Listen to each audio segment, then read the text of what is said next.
Saat ini banyak kepala daerah yang sedang mengalami masalah besar dalam konteks mendapatkan rekomendasi dari partai politik. Mereka merasa prosesnya sangat rumit dan kompleks. Nah, bagaimana rumitnya, bagaimana kompleksnya, dan kira-kira apa sarannya? Mari kita bahas bersama.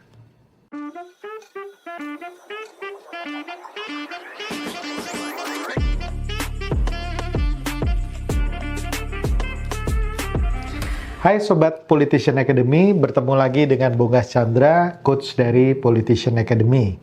Kali ini kita membahas mengenai masalah rekomendasi partai politik yang memusingkan banyak calon kepala daerah. Kita tahu semua bahwa untuk bisa terpilih, mereka pertama kali harus mendaftarkan diri dulu ke KPU. Dan mendaftarkan diri ke KPU ada dua cara. Pertama adalah cara melalui jalur independen atau perseorangan tanpa partai politik, dan yang kedua melalui partai politik. Untuk partai politik, mereka harus mendapatkan 20% dari total kursi di daerah mereka masing-masing. Nah, total kursi inilah yang kemudian diberikan dalam bentuk rekomendasi partai politik yang memiliki kursi.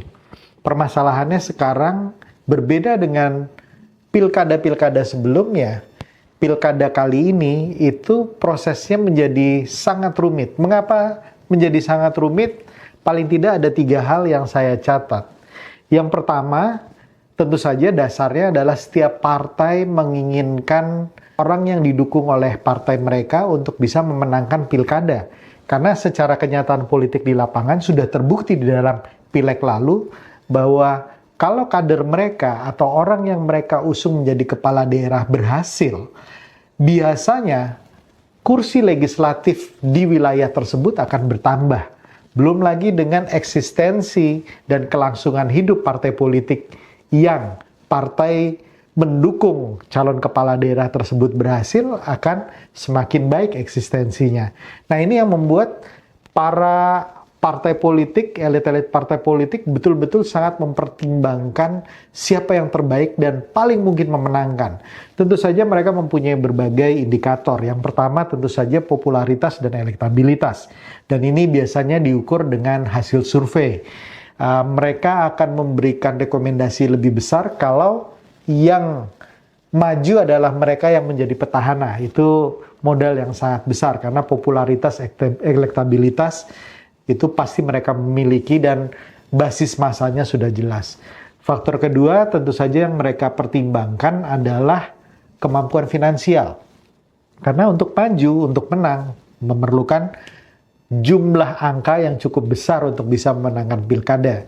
Dari KPK, Kemendagri sudah memberikan ancer-ancer dana bahwa biaya minimal sekitar 20 miliar itu menjadi sesuatu yang normal dikeluarkan sebagai political cost dari paslon yang mau maju di dalam pilkada nanti. Jumlah yang cukup besar. Itu untuk kabupaten dan kota yang kecil. Untuk kabupaten dan kota besar dengan populasi besar, dengan sumber daya besar, dengan APBD yang besar, maka jumlahnya akan semakin besar lagi.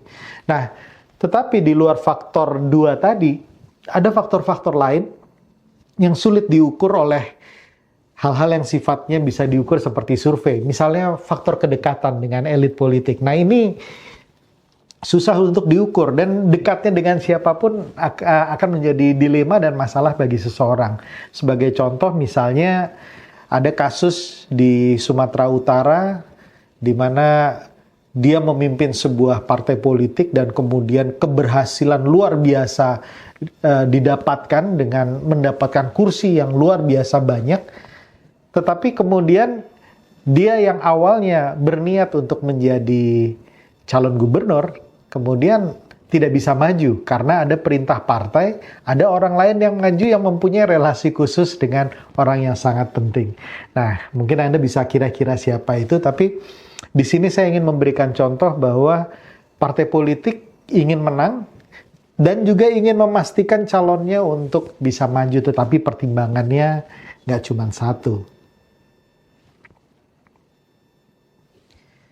Yang kedua, kerumitannya muncul karena pilkada kali ini itu berada di dalam tahun yang sama dengan Pileg dan Pilpres. Sehingga dampak terutama dari Pilpres masih terasa sampai di pilkada kali ini.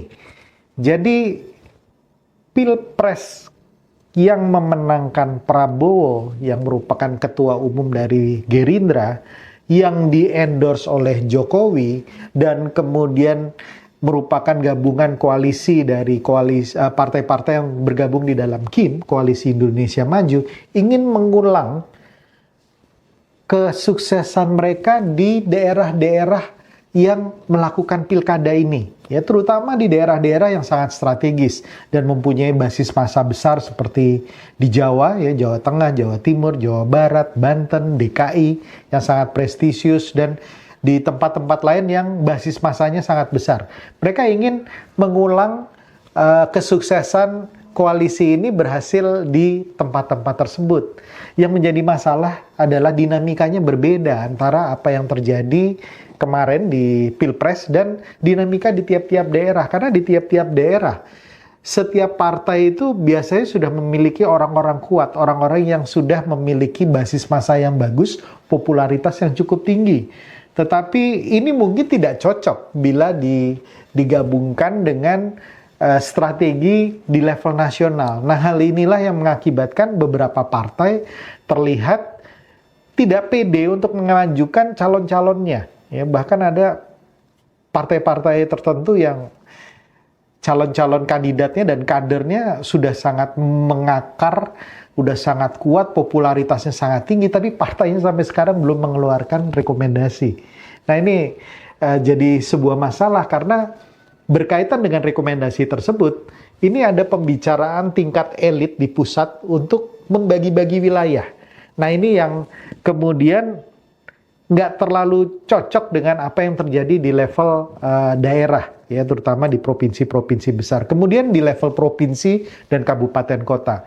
Bila di level provinsi misalnya calon gubernurnya merupakan gabungan koalisi tertentu. Nah, mereka untuk bisa memudahkan proses pemenangan mereka berusaha untuk membuat koalisi di level provinsi ini sama juga dengan level kabupaten kota.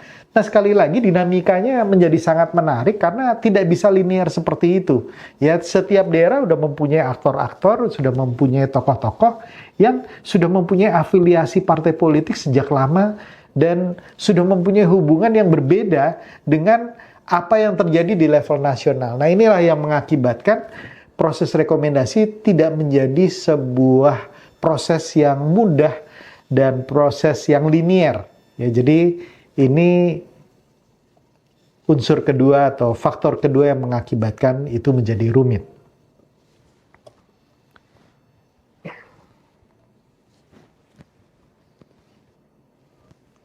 Faktor ketiga yang mengakibatkan rekomendasi menjadi rumit adalah mungkin teman-teman kandidat kepala daerah perlu paham bahwa proses pembelian rekom itu melalui 3 atau 4 tahap. Yang pertama, dari partai politik biasanya akan mengeluarkan yang namanya surat tugas. Nah, surat tugas ini baru tahap pertama. Surat tugas itu bukan rekomendasi. Surat tugas adalah memberikan kepada calon yang potensial yang biasanya merupakan kader dari partai tersebut untuk menjajak koalisi dan menjajaki popularitas sehingga memunculkan koalisi yang bisa mendukung yang bersangkutan. Nah, setelah surat tugas baru kemudian keluar apa namanya surat rekomendasi. Nah, surat rekomendasi ini sudah lebih mengerucut kepada yang bersangkutan. Jadi katakanlah posisinya sudah di angka 50-60% untuk membuat yang bersangkutan untuk menjadi calon kandidat yang diusung oleh partai tersebut. Tetapi surat rekomendasi saja tidak cukup. Nah, ini yang kadang-kadang teman-teman kandidat kepala daerah harus paham. Rekomendasi saja tidak cukup karena masih ada tahap berikutnya, yaitu SK atau surat keputusan dari partai politik, karena ini yang menentukan DPP, bukan level provinsi, bukan level kabupaten kota. Nah, kemudian setelah surat keputusan baru keluar yang paling terakhir namanya formulir B1 KWK. Nah, form B1 KWK inilah yang bisa menjadi bukti terakhir bahwa yang bersangkutan atau paslon yang bersangkutan didukung oleh partai politik tertentu. Karena surat rekomendasi saja tidak bisa didaftarkan untuk maju ke KPU. Karena form ini harus ditandatangani oleh ketum maupun sekjen dari partai politik yang mendukungnya. Nah, inilah tahapan-tahapan yang mesti dilewati. Jadi nggak boleh terlalu pede juga kalau baru dapat surat rekom, karena surat rekom belum tentu berakhir kepada B1 KWK atau SK. Nah, bahkan saya banyak dengar kejadian-kejadian aneh bahwa ada partai politik yang semua mereka yang tertarik menjadi calon kepala daerah semuanya diberikan rekomendasi, atau bahkan antara surat tugas, surat rekom, dan nanti B1 KWK itu bisa tidak linear, bisa bukan berasal dari satu orang. Karena ya sekali lagi tadi poin pertama, partai politik menginginkan mereka yang diusung itu berhasil, sedangkan misalnya setelah diberikan surat tugas tidak bisa membuat koalisi, tidak bisa meyakinkan pihak lain, atau misalnya setelah diberikan surat rekomendasi dari hasil survei terakhir ternyata semakin menurun, ada kejadian tertentu, atau basically karena dinamika politik tingkat elit di partai politik, di DPP partai politik yang ada di Jakarta dalam menentukan siapa yang akan maju.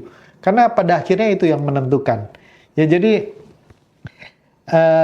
saya mungkin menghimbau untuk teman-teman kandidat atau calon kepala daerah untuk bisa bersabar mengikuti proses ini. Proses ini tidak mengenakan sama sekali, tapi ini adalah tahap pertama pertarungan Anda.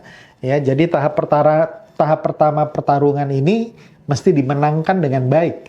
Nah, baru setelah itu Anda masuki tahap pertarungan berikutnya setelah mendaftarkan diri ke KPU.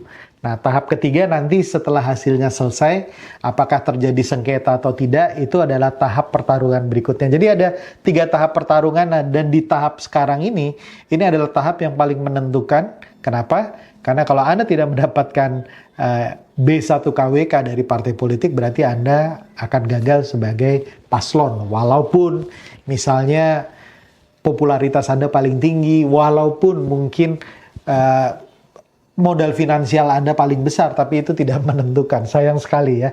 Nah, pesan saya untuk teman-teman calon kepala daerah, yang pertama, ini bukan proses yang mudah, yes. Ini bukan proses yang linear, yes. Pakai ini sebagai ujian kematangan dan berstrategi atau berpolitik, ya, karena ya ini adalah proses yang harus dilalui, dan bagaimana Anda menyusun langkah-langkah dan strategi pada saat-saat di mana nasib tanda kutip tidak ditentukan oleh Anda, tapi ditentukan oleh keputusan elit-elit politik. Nah, yang kedua, ini juga merupakan ujian bagaimana Anda memiliki kekuatan atau jaringan di level elit-elit politik nasional di DPP.